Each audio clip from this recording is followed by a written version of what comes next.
Olá, queridos amigos do GELAC. Jesus nos abençoe, nos dê paz. Muito obrigado pelo convite para mais uma vez nós estarmos juntos analisando, ainda que de uma forma muito breve, os temas do Evangelho. Bem, a casa me solicitou que fizesse algumas observações, algumas considerações em torno do tema Observai os pássaros dos céus. Eu queria, para ficar mais claro para a gente, queria ler o tema, queria ler a passagem completa que está no Evangelho de Mateus,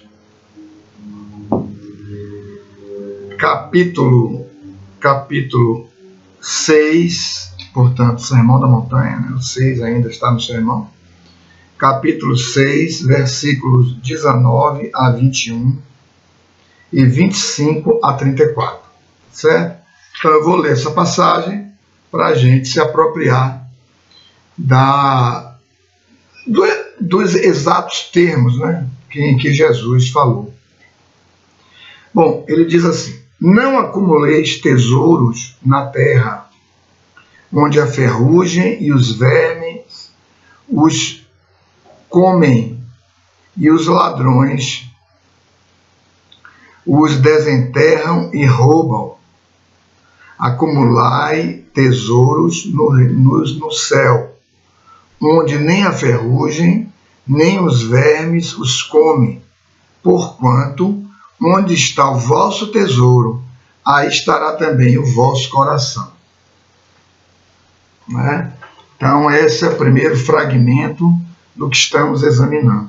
Aí ele prossegue: eis porque vos digo, não vos inquieteis por saber onde achareis o que comer, para sustento da vossa vida, nem de onde tirareis vestes para cobrir o vosso corpo. Não é a vida mais do que o alimento, e o corpo mais do que as vestes? Com certeza, Observai os pássaros do céu, aí o nosso tema. Observai os pássaros do céu, não semeiam nem ceifam, não plantam nem colhem, não guardam em celeiros, não armazenam, mas vosso Pai Celestial os alimenta. Não sois muito mais do que eles? Olha o mestre aí. Não sois muito mais do que eles? Ele interroga.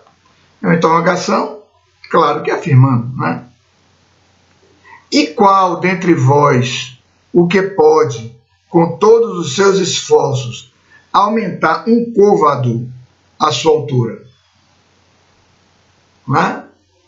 Então ninguém pode aumentar a sua altura. Essa passagem que nós estamos examinando hoje é uma passagem bem profunda. Eu queria voltar um pouco, ele diz assim: não sois muito mais do que eles, do que os pássaros, Do que os pássaros? Somos, sim. Evolutivamente, somos. Já passamos pelo reino animal, estamos no reino hominal. Estamos no reino onde nos apresentamos na natureza como homens. Homens, quer dizer, homem e mulher, Homens, gênero humano. Então, é muito interessante isso. É muito interessante isso. Olha como ele trata disso de uma forma imperceptível se não fosse o Espiritismo. Hoje nós podemos fazer essa leitura. Porque, do ponto de vista da natureza, nós não somos mais importantes do que os animais. ou os vegetais, ou os minerais. Se não tivéssemos minerais, se não tivéssemos vegetais, se não tivéssemos animais, como sobreviver? Não teríamos natureza, só teríamos nós mesmo. Né? Então não é nesse sentido que ele está dizendo da obra, ele está dizendo no sentido evolutivo. Não, cadê? Vamos retornar aqui. Não sois muito mais do que eles, somos mais, porque já caminhamos evolutivamente mais. Né? Um animal não pensa no sentido de ter o pensamento lógico. Ele não tem o pensamento encadeado, ele não tem senso moral. O animal não tem senso moral, o animal tem instintos. Não é? Então é nesse sentido. Vamos lá, senão a gente vai por aí, né? Mas vamos voltar aqui. Então ele segue. Porque também, aí ele diz: e qual dentre vós o que pode, com seus esforços, aumentar de um côvado a sua altura, a sua estatura? Com seus próprios esforços. Aí ele segue: porque também vos inquietais pelo vestuário? Observai como crescem os lírios dos campos. Não trabalham, nem fiam. Entretanto, eu vos declaro que nem Salomão, em toda a sua glória, jamais se vestiu como um deles. Né? A beleza, né? Daquela vestimenta. Né? Ora, se Deus tem o cuidado de vestir dessa maneira a erva dos campos, que existe hoje e amanhã será lançada na fornalha, quanto maior cuidado não terá de vos vestir, ó homens de pouca fé. Olha a questão da fé. Olha a questão da fé aparecendo aí, né? Vou até grifar essa fé aqui. A questão da fé. Não vos inquieteis, pois, dizendo que comeremos, ou que beberemos, ou de que nos vestiremos, como fazem os pagãos, que andam à procura de todas essas coisas, porque vosso Pai sabe que tendes necessidade delas. Buscai primeiramente o reino de Deus e sua justiça, que todas essas coisas vos serão dadas de acréscimo. Assim, pois, não vos ponhais inquietos pelo dia de amanhã, porquanto o amanhã cuidará de si.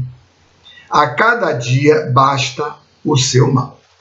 Então, amigos, essa passagem é riquíssima, né? Há muita coisa para se analisar nela, muita coisa. Mas vamos aqui tentar traduzir o que Jesus quis dizer com isto. Bom, no primeiro sentido, ele quis falar a ideia central, ele quis dizer, quis falar e quis nos dar uma noção, uma noção do provimento divino. Provimento divino. É o provimento divino. Essa é a noção que ele traz. Deus provê tudo e todos. Tudo e todos. Tudo que seja necessário, ele provê. Há necessidade de um corpo para a reencarnação. Teremos. Agora mesmo nós estamos aqui, temos o corpo. Existem desencarnados que estão assistindo esse trabalho, vão assistir nos lugares onde esse trabalho for apresentado. Estão lá, estão sem o corpo, mas terão quando isto for a necessidade do Espírito. Né? Então, o provimento divino em tudo.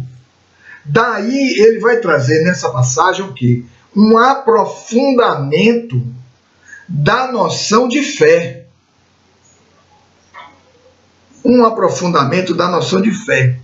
Ele está dizendo que nós devemos ampliar a nossa fé. Ampliar a nossa fé para tudo que seja, inclusive, o básico. o necessário, o que é fundamental, o que é essencial para as nossas próprias vidas, para as nossas próprias sobrevivências. Ele diz: quem há de se perguntar o que se vai comer, o que se vai vestir? Notem que ele não está dizendo que nós não devemos trabalhar. Ele não está dizendo isso. Ele não está dizendo que nós não deveremos criar as condições para acessarmos aquilo que está manifestado, aquilo que está disponibilizado, né, nesse provimento divino. Senão ele estaria fazendo um convite à ociosidade. Né? Jesus que não ia fazer isso, nem poderia. Né? Tanto isso é verdade, que se você fizer uma interpretação sistemática, né, de todo o sistema, de todas as elucidações que ele trouxe, do conjunto, uma interpretação sistemática, a interpretação de conjunto daquilo que ele trouxe. Vai ter em determinado momento que ele vai dizer lá: ajuda-te que o céu te ajudará. Ajuda-te que o céu te ajudará. Né? Ou seja, ajuda-te, mobiliza-te, movimenta-te. Tanto isso é verdade que Kardec vai incluir esse tema no capítulo 25 do Evangelho segundo o Espiritismo. Buscai e achareis. Né? Buscai e achareis. Buscai, que é uma ação de movimentar-se, para encontrar algo que você vai encontrar. Então, assim, quando ele faz essa recomendação toda, ele está dizendo que Deus é o provedor material e que ele é o provedor moral do espírito, que está na sua jornada, na sua trajetória evolutiva. Então, na carne, precisamos dos recursos corporais. Eles estão aí. Né? É necessário que o espírito, no entanto, faça as suas buscas, realize os seus empreendimentos. Até porque é dessa busca que se cresce materialmente. A humanidade cresceu a partir dos buscadores, dos pesquisadores, dos cientistas, dos inventores, dos pesquisadores. Né?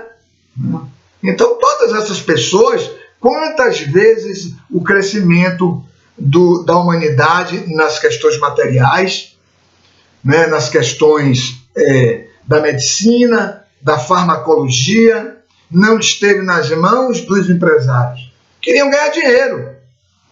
Não tem nenhum problema nisso. Né? A busca pelo dinheiro, há até uma questão na lei de conservação, no Livro dos Espíritos, que Kardec pergunta por que Deus pôs entre o homem e as coisas, né, e os bens materiais, uma atração. Por que ele pôs essa atração?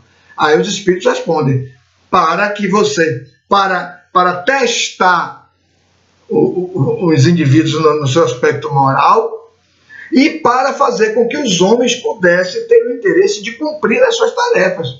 Porque se não tivéssemos atração pelas coisas materiais, não faríamos nada. O mundo seria o mesmo mundo desde quando começou. O homem desenvolveria apenas ações de sua proteção mais orgânica, etc., por uma questão instintiva, que não foi nem o próprio homem que criou os instintos, nós já nascemos com eles. Então, é nesse sentido. O provimento material, que é fruto do trabalho, mas os recursos estão aí. Que é a natureza, se não esta universalidade muito bem estruturada que Deus criou para o homem se nutrir e se manter? Alimento material. Provimento moral. Onde está o provimento moral? O provimento moral está na consciência. Na consciência.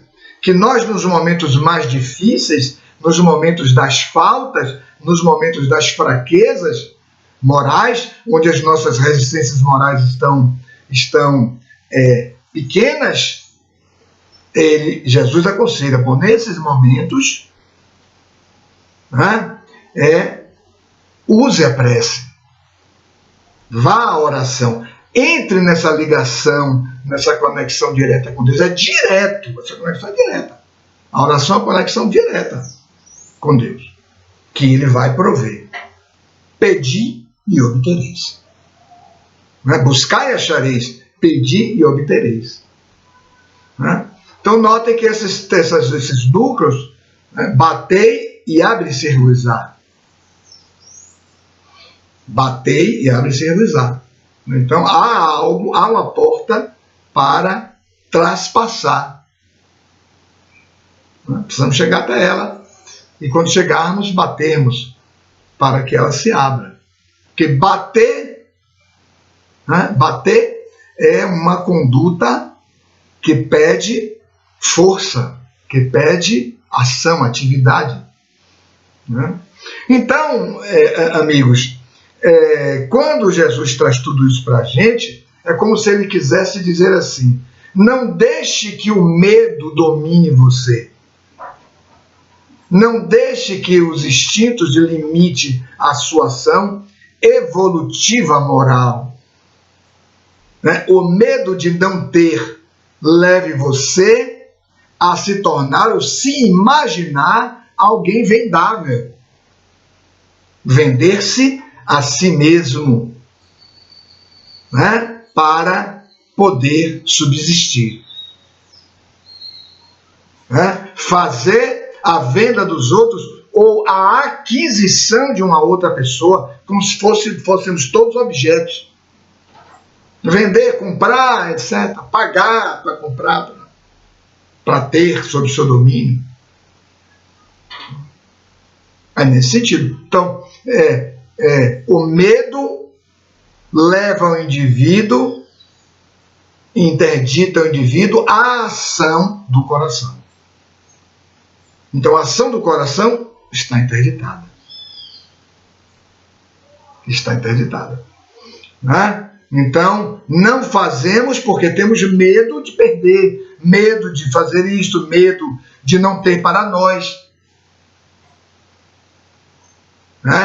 Então, é nesse sentido que, muitas vezes, o indivíduo, guiado por esse pensamento, que se torna um pensamento materialista, porque é um apego, é um amor à matéria, é uma supervalorização da matéria.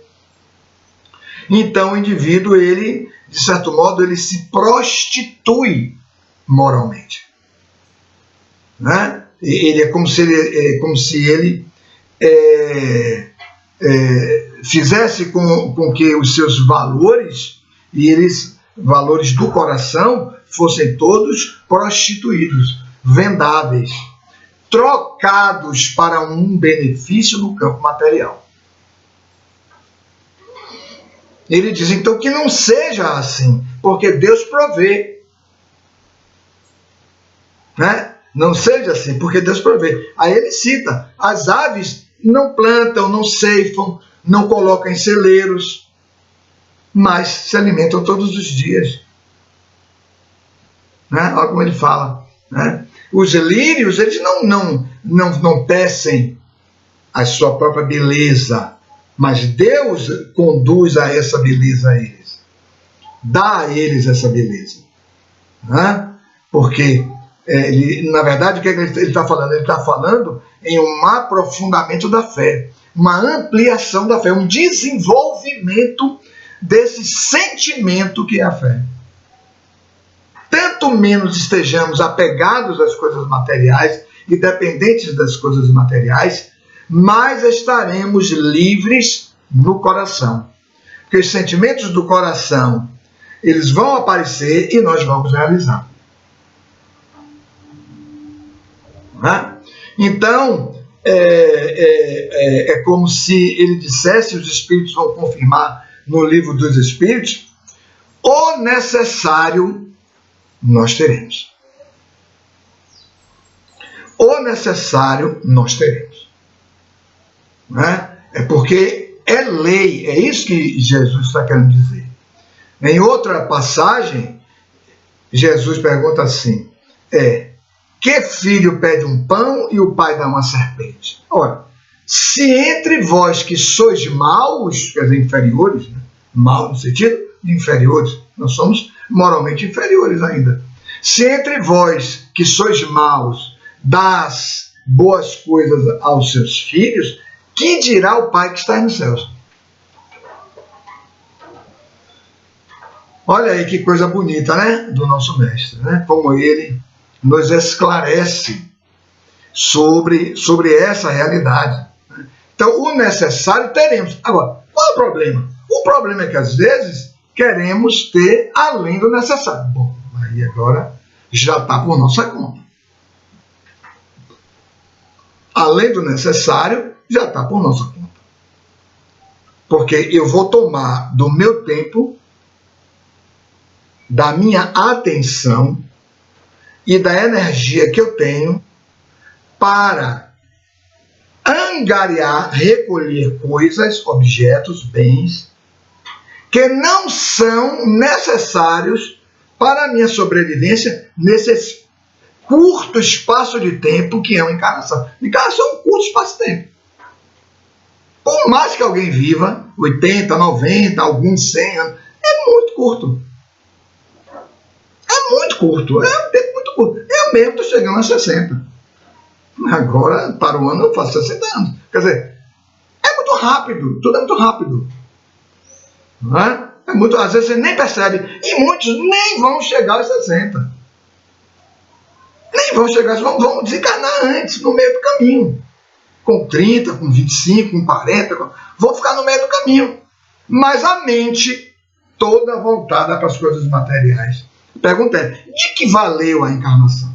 Essa é a pergunta. Eu não estou dizendo que a encarnação não serviu para nada, não é isso. Toda encarnação serve para alguma coisa. Não há encarnação perdida nesse sentido. Porque uma experiência que deveria ter sido vivida, um aprendizado que não deveria ter sido realizado e não foi, que deveria ter sido realizado e não foi, há aprendizado. Porque isso tem consequências no mundo espiritual. Não vamos imaginar que um espírito que retorna à parte espiritual sem realizar uma parte significativa das suas atividades, aquilo que veio fazer, é igualado em felicidade àquele que veio e fez, não pode ser. Senão haveria uma incompatibilidade. Senão não teríamos aqueles que vão deixar o planeta. Todos ficaríamos. Mas sabemos que muitos não vão ficar. Né? Vamos trabalhar para para adquirirmos a condição moral de ficarmos. Porque o mundo, o planeta Terra, será habitado em breve pelos mansos. Né? Serão habitados pelos mansos. Que não significa dizer, manso não significa dizer perfeito. Manso é um estágio íntimo onde o espírito já estabeleceu paz a partir das buscas espirituais, morais. Não mais os desesperos das buscas corporais. Como ele fala aqui.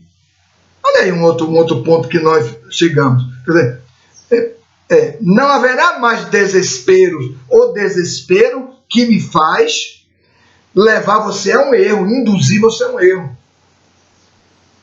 O desespero que me faz explorar você para tirar de você uma vantagem material. Não haverá, porque o manso, ele já compreende essa realidade espiritual. Ele já compreende, né, um pouco que seja a vontade de Deus. E essa compreensão da vontade de Deus pacifica-o. Né? Faz com que ele seja alguém que guarde paz íntima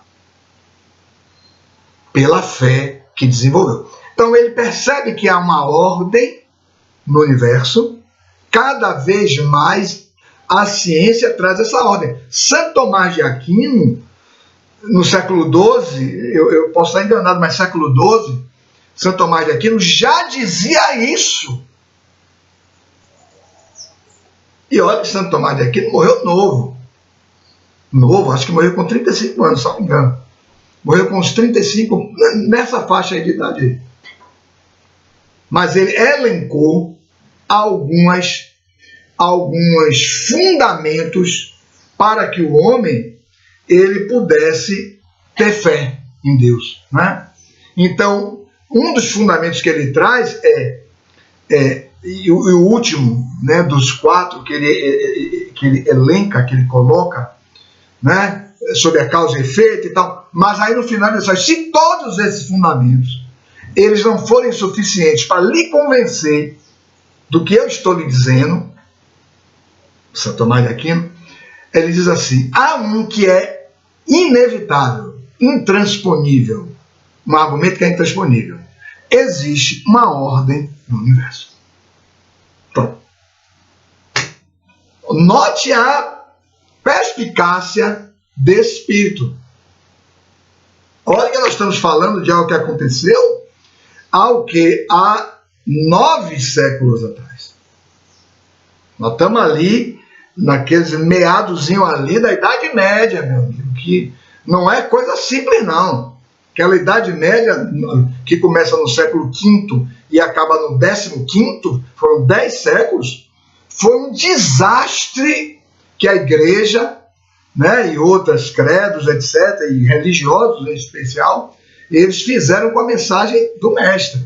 Simplesmente deturparam completamente a mensagem do mestre. Misturaram com ganhos pessoais, com vantagens pessoais, com dogmas. Precisaram incutir dogmas na mensagem para poder converter isso em recursos financeiros, completamente desarvorados e fora da realidade. E nós, de nossa parte, passamos por lá. Né? Passamos por lá. Então, podemos até estar fazendo uma censura a algo que nós mesmos fizemos. Hoje não queremos mais fazer. Né? Não temos uma lembrança exata, mas podemos ter feito. Né? Não nos enganemos quanto àqueles oradores que têm a facilidade do verbo. A oratória dinâmica, objetiva, clara, né? Uma oratória que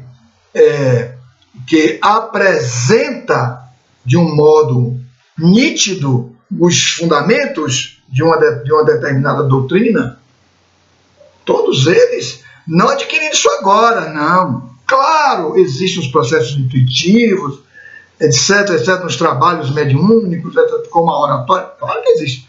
Mas a destreza para falar é a aquisição do Espírito. É a aquisição do Espírito. Né?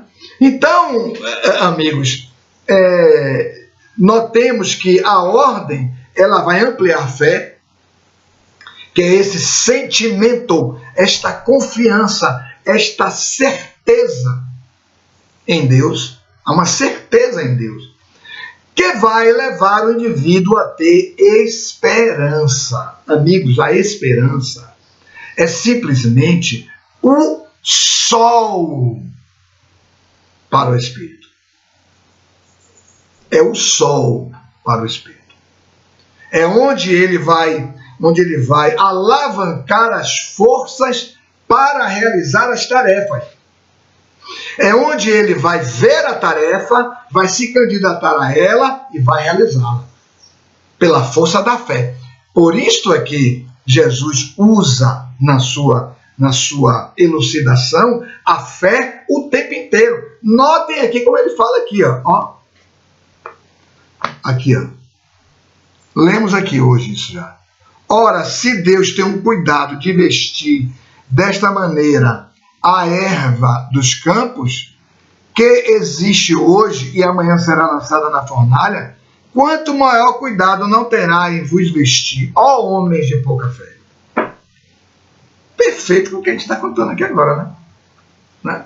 Retirando desses fragmentos que Jesus traz, e Kardec põe aqui na obra, isto. Então, ele vai ter a esperança que é o sol para a sua vitalidade interior, para realizar, para escolher, para concretizar, e vai também ser o que? A fé, a mãe da caridade. Lembra dessa mensagem? Evangelho segundo o Espiritismo, capítulo 19. Fé, mãe da esperança e da caridade. Porque sem fé, como realizaríamos a caridade? Sem fé, como escolheríamos o bem para com todos? Questão 886 do Livro dos Espíritos, lembra? Kardec pergunta, o que é a fé segundo Jesus entendia? Aí os Espíritos apresentam 3 núcleos de conduta. Né? Benevolência para com todos. A escolha do bem para com todos. Não para com alguns, mas para com todos. Como venceríamos os nossos preconceitos para incluir outros? Não, faço com esse, mas esse aqui eu vou deixar de fora por isso. Aí temos as explicações. Indulgência para com as imperfeições alheias. Como teríamos a paciência de aguardar a imperfeição de alguém se não tivermos fé? Não temos a paciência. A fé dá a paciência. Né? A paciência é no sentido de a atividade, né? A atividade de esperar sem exigir. Né? Quem é paciente espera sem exigir.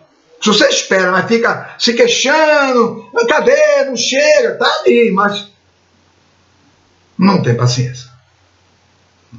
Então, é nesse sentido que só dentro mesmo dessa fé mais aprofundada, essa fé que vai realizar os processos de cura interna no próprio indivíduo, é que ele vai poder, na vida, manifestar quem ele é. Note bem isso. Eu não estou dizendo que ele vai apresentar na vida a personalidade que ele ostenta, mas ele vai manifestar o ser único que ele é. Que numa linguagem psicológica, nós chamaremos de autorrealização. Realizar aquilo que se é. Né? O ser único que se é. Apropriar-se das qualidades únicas que se tem pela fé, né? Pela fé, e colocá-las nos seus atos da vida. Aí já teríamos ultrapassado outras etapas psicológicas que não vamos falar aqui, porque o tema não é esse.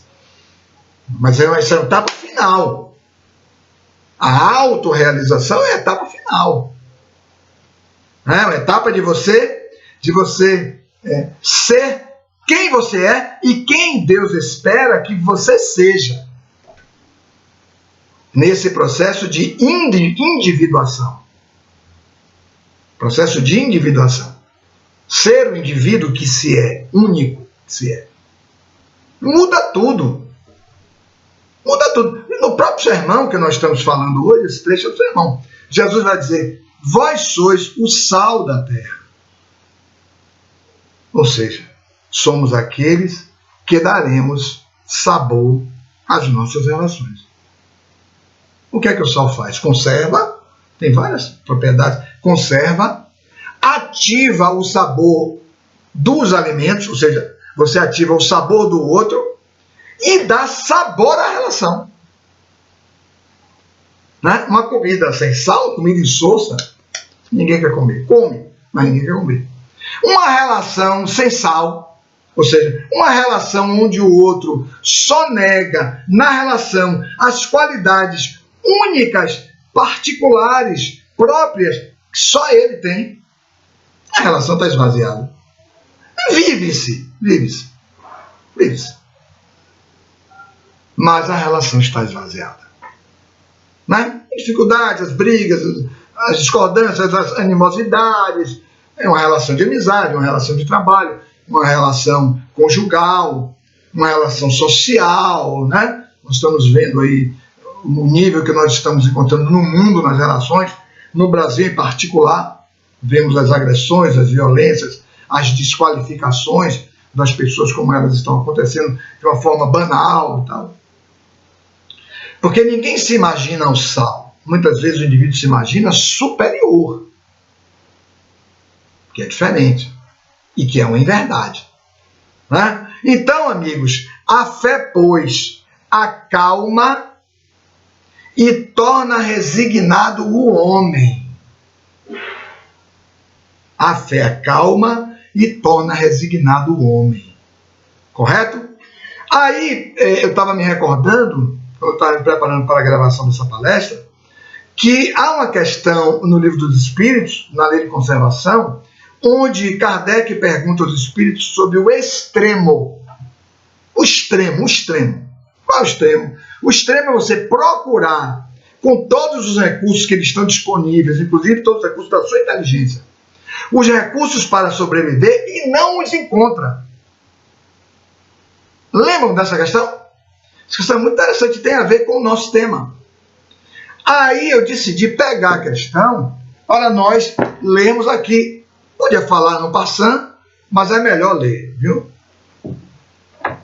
A questão 708. Olha bem a pergunta de Kardec. Lei de Conservação.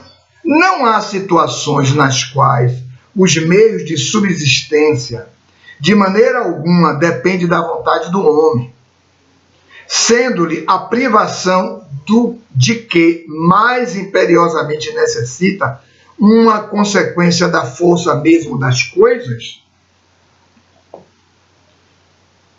Ou seja, por mais que você use a inteligência, você não consegue os recursos para a sua sobrevivência. E tudo, a força das coisas, tudo leva a crer, tudo leva você a não conseguir aquilo. Não é? Vai piorando, vai piorando, vai piorando, vai piorando. Aí olha a resposta dos espíritos. Uma resposta um pouco longa, mas ela tem muito a ver com o nosso tema. Eles dizem assim: é isso uma prova, muitas vezes cruel, que lhe compete sofrer, e a qual sabia ele de antemão que viria a estar exposto. Olha bem, é uma prova. Porque quando o espírito ingressa no corpo, ele passa a ter muitas necessidades corporais. Ele, em espírito, não precisa de corpo, não precisa de comida, não precisa de vestimenta, não precisa de remédio, não, isso não existe. Mas no corpo, né, são novas condições. Seu mérito, então, consiste em submeter-se à vontade de Deus, desde que a sua inteligência nenhum meio lhe faculta de sair da dificuldade. Se a morte vier colhê-lo,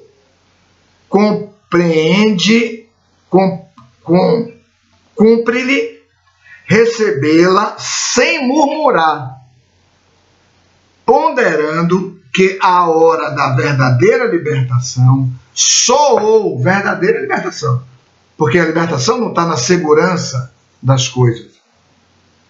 Né? A hora da verdadeira libertação soou, e que o desespero, no derradeiro momento, pode ocasionar-lhe a perda do fruto de toda a sua resignação. Fui resignado, indo, minha fé me suedando. Mas chega um momento que você percebe que você vai ter que deixar o corpo, você vai morrer porque não tem aquele recurso. Aí ele diz, é nesse momento, né, que está o ponto central, cirúrgico da sua prova. E é nesse momento que temos que suportar, com resignação, para não perder todo o processo da resignação. Olha essa resposta, muito dura mesmo, né, para nós que temos uma visão corporal ainda da vida. É dura, claro. Ninguém quer morrer, porque os próprios instintos de conservação nos levam a viver, mas é necessário que, em dado momento, esta resignação do homem, ela seja submetida a teste. É isso que ele está dizendo. Porque, amigos, nós está na vida física, no mundo de provas e expiações, representa dizer, estamos sob teste, estamos sob exame. O que foi a Covid para a humanidade? Um teste, um exame. Que foi não, o que é, né? Que a pandemia não diminuiu bastante com a vacinação, com as medidas de higiene e tal, mas muita gente não morre de Covid no mundo. Né? Muita gente não morre de Covid no mundo. Então, amigos, notem como essa questão é profunda. Portanto, é falsa a conclusão de que nós chegamos, de que nós poderemos nos dar segurança tendo objetos corporais, tendo recursos monetários. Isso não é uma verdade, porque todo provimento vem de Deus. Lembram? Até o próprio Jesus, vamos voltar aqui, né, para o Evangelho. Olha como ele vai dizer isto. Naquele momento eu parei um pouquinho para frisar isto. Não sois muito mais do que eles, do que os pássaros, né? E qual dentre vós o que pode, com todos os seus esforços, aumentar um côvado de sua estatura? Quem de nós, com todos os nossos esforços, poderemos dizer, não vou morrer, não vou adoecer? Ninguém. Não há como, porque estamos submetidos a leis, e uma delas é a de destruição, que atua diretamente sobre as estruturas corporais, porque é necessário que o espírito, em dado momento, deixe o corpo. Porque a morada corporal é uma morada muito limitada e sofrida para o espírito. Por isso que ele vai dizer, e então, lá no livro dos Espíritos, né? E então o espírito, percebendo que não terá mais como resolver as questões para a sua sobrevivência, deverá perceber a vontade de Deus, manter-se firme nela, na sua resignação, e então ele perceberá, resignado, não revoltado, mas resignado, ele perceberá que soou a hora da sua verdadeira libertação. Notem essa resposta. A verdadeira libertação. Porque não há libertação enquanto estamos no corpo. Estamos magneticamente presos ao corpo. Porque há toda uma estrutura magnética que prende o espírito ao corpo. Tanto que muitos se suicidam. Estamos em Setembro Amarelo, até, né? No mês de prevenção ao suicídio no Brasil. No mundo, né? Mas estamos presos ao corpo. Né? Em muitos momentos o espírito mata o corpo para liberar, mas ele fica preso magneticamente aos despojos corporais.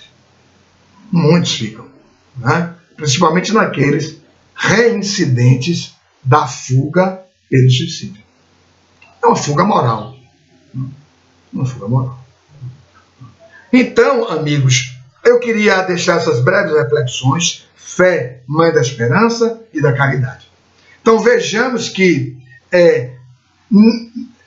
a proposta de Jesus é: não deixe que o medo tome conta de você, iniba os seus recursos do coração, que são os recursos para a caridade. Em outro momento ele dirá: pela iniquidade de muitos, a caridade de outros tantos se esfriará.